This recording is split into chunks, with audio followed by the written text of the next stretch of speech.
Novo izdanje emisije Oni vole Srbiju. Naš današnji gost je rukometaš Partizana Livij Kaba. Da ne gubimo vreme, idemo da ga upoznamo i da čujemo njegovu priču.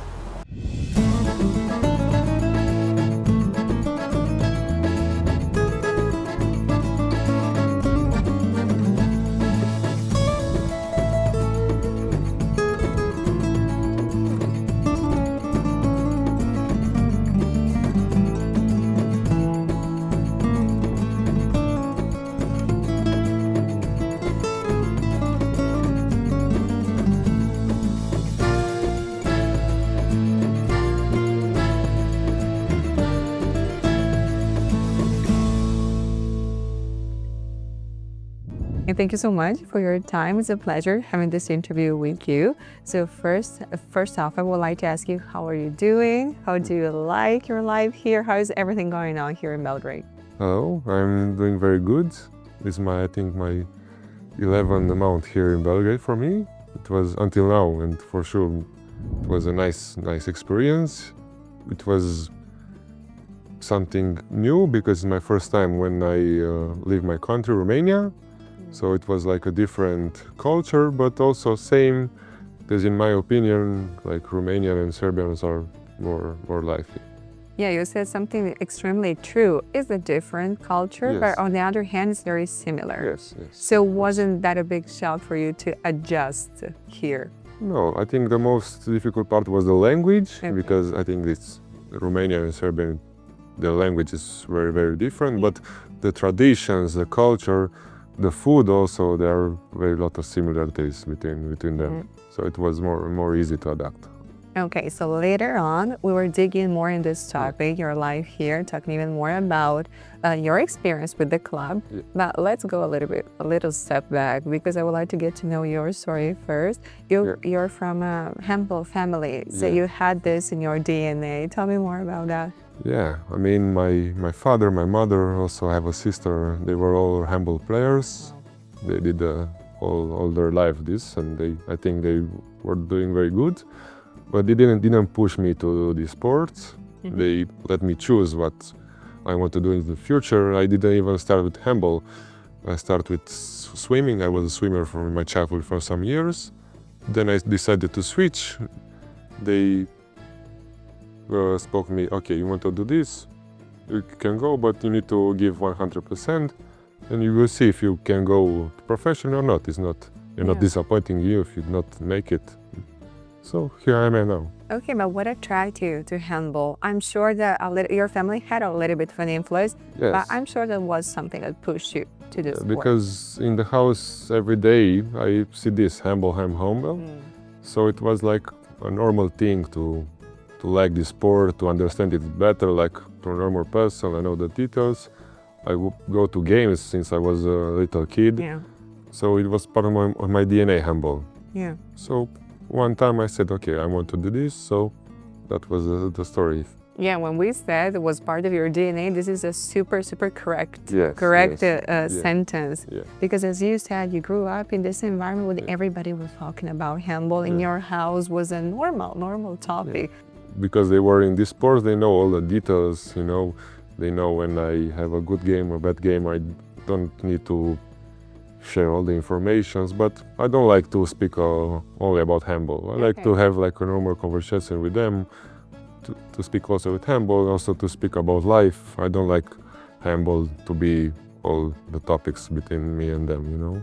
Okay, but what kind of guy are you? Because I was attracted by this statement, because I know there are certain athletes, there's 100% into that, and even when they're not playing, they're talking only about that. There are other athletes that need just to turn off the mind and clean the mind, the thoughts a little bit. So you're the second one, right? I like to see like the life a little bit different. I like to see more than sport, because there are a lot of things in this world that you need to experience, to enjoy, to learn. So like this handball, this sport is like a small thing. Yeah. That you have a lot of things to do, to speak about, like I said. And what do you like to do? How do you recharge yourself when you're not playing? How do you recharge yourself to be good on the court? I think in the summer, when we have like the break between the seasons, I like to go to holidays. I like just to forget about sports, like the period to go to see the world, because the world is so big. Wow, you like to travel. Yeah, I don't like to stay in only one place, only our country, and to have memories like when I'm getting old and stuff like that. Okay. So what's the most beautiful place that you have visited? Serbia, right? Serbia, yeah, Okay. but I like Spain very much. Greece, Good. I like to stay on the beach to see the weather. I don't know, to walk on the beach and stuff like that. That's great that you like to travel, because Yeah. that means that you like to get to know new cultures, Of course. to Yeah. like open your horizons. Yeah. But tell me more about your city, because you're from Emisija, right? Very Yes. close from Yes. here. It's like a big city, if I can say. And now with a lot of young people, like a lot of influence from the West. And from last 4 or 5 years, I moved to Constanza, who is like the other side of the country, at the seaside. So this is more touristic, a lot of people come in the summer to the beach. But I enjoyed also in Timișoara my childhood, but also now in Constanza. I think they are both cities that need to be visited one time. Yeah. So you're promoting a little bit Yeah, your yeah, city. yeah. Need to come, need to see how beautiful course, the of country is. course. How would you describe the country? Because thanks to this interview, I'm not only getting to know you as a person, getting to know your career, but even get to know a little bit more Romania. Yeah. So I can imagine, I had the question, but you already answered that, because there are some people that when they're growing up, they can't wait to go abroad to see the world. They're not really attached to their hometown. You are. I can see you are. Yeah, You're of course. super attached. I'm proud of that I'm Romanian, and I encourage people that I meet to come to visit my country, because we have a lot of nice things to do. Also, to mountainside, I think is very beautiful in Romania, to go to see the castles, a lot of castles to do, the forest. Also, if you like the capital, Bucharest, a lot, you have everything to do. Also have this part of Constanza, who is a seaside. Yeah. So it's a lot of choices, and it's a beautiful country that is not too well known to visit like other, you know. Maybe it's a little bit early for this question, because you have a long career, but I was thinking after hearing this statement, because people that are so attached to their country, even after the playing career, I'm not sure if you want to be still like a coach or doing other things, but in case you want to stay in sport, would you like to build something in your country to try to help your country to make a step forward? At this moment, I don't know if in the future I will stay in Romania or I will move, I don't know, to other country. But also I like this lifestyle of sport, but now I don't see myself like in the coach position or to coach handball or something, but I would like to be involved in like a structure with sport, in management of this, but I will have some years to think about it. I said it's too early. Yes, it's early, early. but You're not it's good thinking about that. to think about early, you know, to have a plan for the future. Yeah, for sure, definitely. But now you're concentrating on the court, as I can see. You're not thinking. You're thinking about the how to stay present future, not the far future, which is okay. Of course. And I would like to get to know more your handball journey. So tell me about those beginnings and those lessons that you had. So tell me more about that. I started playing handball when I was, I don't know, 14 or 15, which is it's a late age to start handball. But it's not like a rule, you know. I know people who are starting playing from 7 to 8 when they're doing this in school, but I know examples like me who start playing at 15, 17, 16. Okay. I think it depends on your development, and also very important the coaches, on your ambient, where you can grow and you need to play to teach the basics.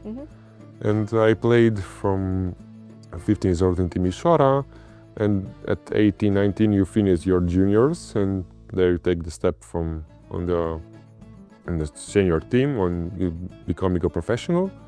Then I moved to Bucharest, and they give me a good opportunity to play professional there from some years, to develop like a young athlete should be. And then I moved to Constanza. I played there for 3-4 years, which we had a very good team, and we played Europe. There I got also to my Romanian national team. I go to European Championship. I tasted like the big scene of handball. Then it come this opportunity to play for Partizan. Ciro, who is my coach, also was my coach in Constanța, Romania. I have a good relations with him, and I was very happy when he called me and he proposed me, and he showed me this project of Partizan, and I think the next day I call him, I say, I'm coming, I'm selecting this.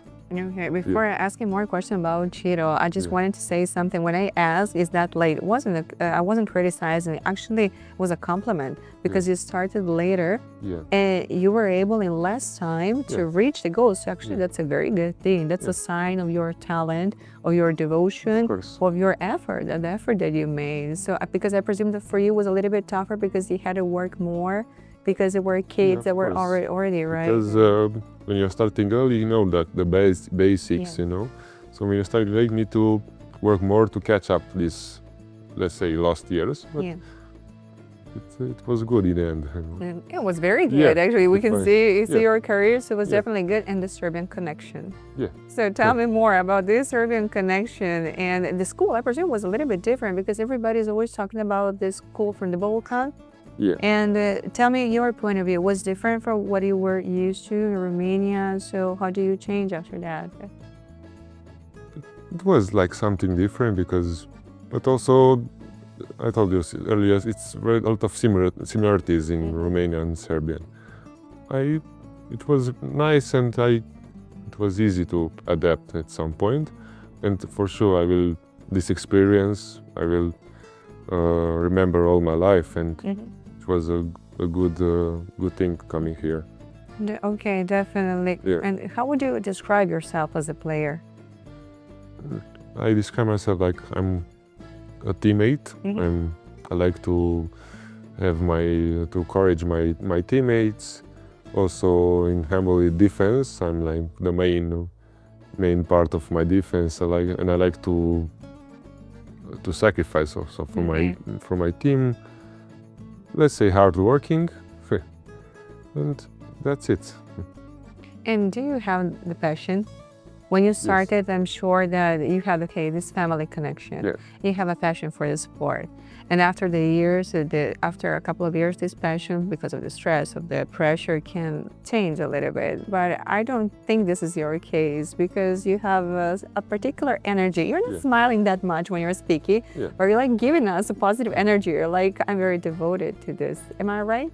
Yeah, of course. In the beginning, when I was a kid, like the passion changed. When I was a kid, I see handball with different eyes, but now I see like with the same eyes. But okay, you grow up and you're going to be more mature. You see the things differently. But I think the passion, it's essential, because without passion you can't do this sports or any sport, and just going to a job and okay, I need to train 2-3 hours and then come back. You need like this passion to have the fire like in you. Especially because now it's different, because before when you were a kid it was only passion. And now it's your job, you have responsibilities. I always hearing this from players, and they're saying, as a player, I cannot have like 2-3 bad games in a row. I can't afford this to myself. So I need to be focused. And for this reason, the passion can change a little bit. But I can imagine every time it's a boost when you're on the court. Of course. How do you feel when you're on the court? I'm always asking, you know that sometimes I would like to enter in your head, guys, to know what's the feeling, what are the thoughts when the game is starting, especially an important game. What's the feeling? I think in my case, it's good to have like a little bit of emotions, but not so much, but I think that emotions keeps you like focused for the game. I like to have in my mind to make the plan for the game, to know what I need to do, to study to other teams, the tactics, and to speak in my head, okay, I need to do this, I need to be focused, I need to remember what I do in training, what my coach tell me. So normal stuff like this. While I'm talking to you, I can hear a very mature person. And who molded you like this? Was some coach? Was your family? Was yourself? Who molded you? Who molded this personality in you as a player throughout the years? I would say myself, because I left my home when I was like, I know, 16 or 17. So I started to take care of myself at a young age, and the life with good and bads, like puts you on the road and you need to start making your own decisions and something like this. But also my family, because I was grown like this. I saw in them this character. So it's a mix between my lifetime experience being away from home, moving the cities, also the sport lifestyle, and also what I see in my parents. And I'm sure you're super proud when they see that you went abroad, that you're like building your career. So definitely. And when you said before, the good and the bads, this is absolutely normal. This is life, having a roller coaster, especially sport is a little bit different. So would you mind to share with us some maybe difficult situation in your career that on the other hand helped you to grow, because every bad situation can be transformed into a positive situation? I think in every athlete in his life he will appear some injuries, and in my case I had an injury like also here in Partizan in my shoulder. I have like not very serious, but I need to stay like 2-3 months at rehabilitation. It was hard because it's my first time getting injured, to stay and to work alone, to don't play the games, to have like this everyday schedule. But this, if you are strong in the mind and you know what you desire from your rest of career, it can make you stronger. And it's normal. It's maybe a normal person wouldn't understand like getting injured, like staying away from the court, but this was one of my hard part of... I was about to ask you, how did you overcome this? You answer a little bit, you need to be strong in mind. Yes. Looks easy. Yeah, it's not easy. Looks easy, but it's very, very difficult. To find the strength there. You wake up in some mornings, like you don't have like motivation to do this stuff. You know what they will come, but in the end of the day, you need to do this stuff, and day by day you will be really back. And you overcome that, and now you're good. And I'm sure you have like a super boost, a lot of energy to show a lot of things. Especially when you play your first game after getting injured, you're like, okay, I'm back. I want to give everything. I want to show the people that I'm healthy, and to also to help the team. And that was also my case, and it was pretty good. I feel now very good, and I'm hoping I'm keeping that way. And I'm sure that you had the help from other people, right? From the people that are surrounded. Yeah, my teammates, the coach, my family, everyone boosts me and encouraged me to keep it that way. Talking about Partizan, off camera, we were talking a little bit about this connection with the fans in the club, which is unbelievable, because you said even in Romania you have like fans. Right here it's different. Can you explain to us? When I first come to Belgrade, I know about Partizan. In my opinion, it's the biggest club of Serbia, and I know the rivalry with Red Star. And I didn't know very much until I come to handball games, and I saw the fans who are very dedicated to this team, to this lifestyle. I think it's like their family, Partizan. And also when we had away games, they will come with us. And so that I was saying that it's very difficult to stay to Romania, because we don't have like this fan base. And I think it's Partizan one of few in Europe like with this fan base. And sometimes it's difficult to explain that to people, that fans are taking like off days from work in order to travel, because for them it's important. You're giving them joy. You're giving them joy while playing, while winning, while defending their beloved club. We're giving them a sort of joy that is very difficult to explain. So for us, for Serbian, is normal to understand. But I can imagine that for you at first was a little bit, okay, why are you doing this? But this also when I was to basketball game, because I like sport, and I know the basketball here in Serbia is like the most loved thing. When I was to the derby, when I see the fans that they were cheering every basket, but also in handball, they're loving to win. They like when the Partizan win, and it's like their family. What I said is Yeah, we like to say Yes. you have tradizione di famiglia, Yeah. you know, when it comes to partisans. So Yeah. it's a very deep connection. And yeah, you said you're a sport guy. You like to watch sports Yeah. generally. And here in Belgrade, you came to support Partizan Yeah, in of course, basketball. of course, of course. So because you know the tradition, and you like it. I can imagine that Yeah, you like it so much. I will go like every other game like in a second. Also in football, because I'm a sports person. I like to watch other athletes. I like this environment, and that's who I am. And what are the wishes we can say for the future? For the future, I say, because in my opinion this year was a very good year for me. I learned a lot of things also in handball terms, also in personal life. Yeah. Lessons who I will keep it like for the rest of my life. And for the future I wish like to have many years like this one. With good ones but also with bad ones, but because you learn with both of them. What was the biggest lesson? Because you say I learned a lot. What was the biggest lesson? That if you live in another country, it will help you like to get out of your comfort zone and to face the life, to don't be like relaxed, to go for your goals, to achieve your dreams. I'm sure that every time you're living abroad, you are catching something from the Yes. culture, from the mentality, and this is how you're building your personality, especially in Of this course. young age. Yeah. So after 11 months, we said Yeah. here in Serbia, Yeah. do you have a little bit of the Serbian mentality? Yeah. And if you have it, what do you have? I think I like your Serbian mentality about this. You have like the fire in you. You're like more ambitious. You're like more courageous. You like to express yourself and stuff like that.